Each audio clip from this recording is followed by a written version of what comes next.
नमस्कार मित्रांनो, तर आम्ही हे डिझाईन केलेलं किचन आहे. या किचनमध्ये तुम्ही बघितलं तर इथे आम्ही मंदिर दिलंय. या मंदिराला ऍक्च्युली हे सागवानीच पिलर आहेत, सागवानी आणि वरती पण सागवानी मैरप आहे.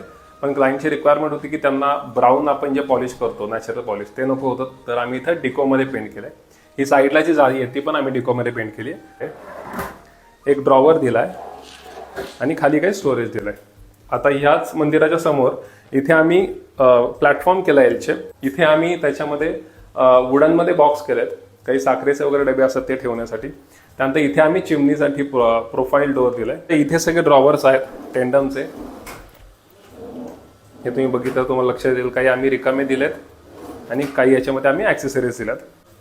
स्टोरेज आहे रिकामं, प्रोफाईल डोअर दिलाय, त्याच्यामध्ये पण आम्ही लाईट दिलेला आहे. इकडे सिंक घेतलाय ज्याला आम्ही टॅप दिलेला आहे मल्टीफंक्शनवाला.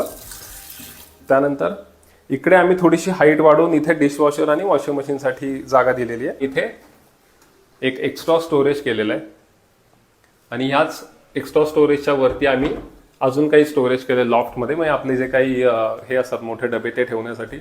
इव्हन किचनमध्ये पण तुम्ही बघाल तर वरती पूर्ण लॉफ्ट केलेला आहे. हा जो आहे हा बेज कलर आहे, ग्लास ॲक्रेलिक आम्ही यूज केलाय आणि वरचा जो आहे तो व्हाईट कलर आहे. तर आणि टॉप पण व्हाईट आहे. त्याच्यामुळे तुम्ही ऑलरेडी किचन मोठं आहे तर अजून लाईट कलर वापरल्यामुळे जास्त किचन हे मोठं वाटतंय.